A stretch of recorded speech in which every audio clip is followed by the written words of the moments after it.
We're going to be making a fire pot. Currently in my forge, it's just the drum that sits right there with a pipe welded to a plate on top. So what we're going to be doing is making a fire pot. I don't know how well you can see this, but I scored lines on the type of fire pot and the size I want. And I'm pretty sure it's a foot and 3 inches in on each side, scored to the edge of each. So I'm going to cut that out off camera because I don't really have a place to hold it. As you can see, I'm holding the camera. So I'll just bring it back to you after I'm done cutting. Alright, here's one piece. Now we got to go cut out 4 more. Then we'll set them up. They'll basically be sitting like that. Then we put a weld on that side.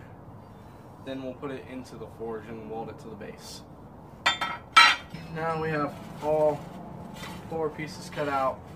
We're just going to tack them up, weld them, clean out the forge so that we can fit this in. And then after that, we'll try and use it. Now, I did want to mention, I'm doing another competition, except for new guys coming in. I'll post a link to both of their channels in the description down below, so go check that out. Alright, so we're going to be doing the welding on the crappy table. That's the crappy table. This is the good table. But, yeah. We're just going to spot weld these in a few places, bend it to the way we like, and then we'll be good. Now just remember while you're welding this, the wider you have it, the more fuel that you consume. Sometimes that's a good thing if you want wide fire, basically go as wide as possible, but I'm gonna go right about there.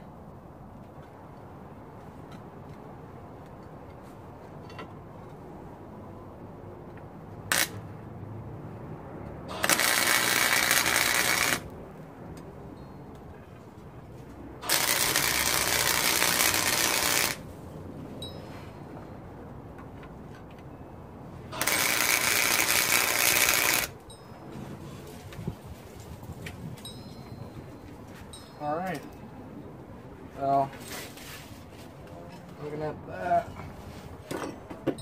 from that standpoint, it's going to be sitting like that on the forge. Yeah, that'll work. More of a wider than I'd like, but I can't do anything about it. Well, don't want to.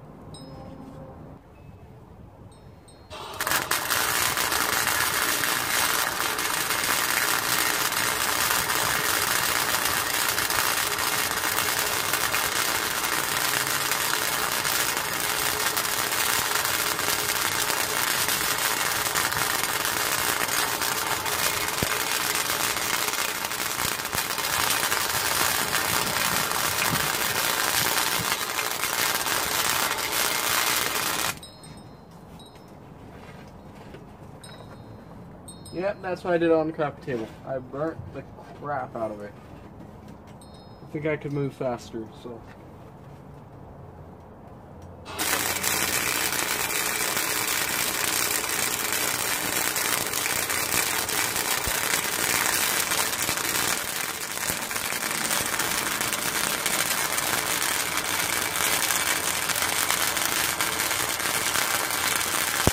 Kind of went a little bit too fast near the end. But I think that will work.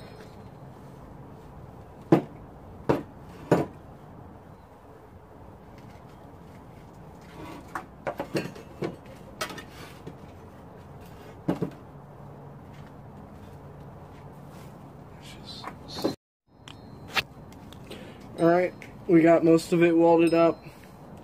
We're just about to attach our last piece right there. Then after we're done welding this side on, we're going to weld up my left, your left. Then we're going to push this down on top of it, line up that edge, weld it there. Then I got to clean out my forge, and I'll show you guys what I've been working with and how much this will improve it. Alright, well here it is for right now. I'll take out all the coal and coke, then I'll show you what it was underneath, what is underneath, and what I used. Alright, well obviously you can't see in there, but right here down to about right there, there's this little hole. Well, it's a slant that goes basically like that. Then there's my air gate, well not my air gate, my air holes. And then on the outside, I wet and dash, and then I just kind of packed it around, and it's kind of hard and flat, but after a while, you get things like these that you try and scrape off from the inside of the forge, then it just ends up collapsing on you, and then you can't really use big fuel like that. So we're just gonna set it in there, and tomorrow, cause right now I'm in a fluffy shirt, sun's setting, so I can't really do that today. We'll start it. I'm not sure how well you guys can see this, but I lined all of the sides with sand, and tomorrow we'll give it its maiden voyage and start her up.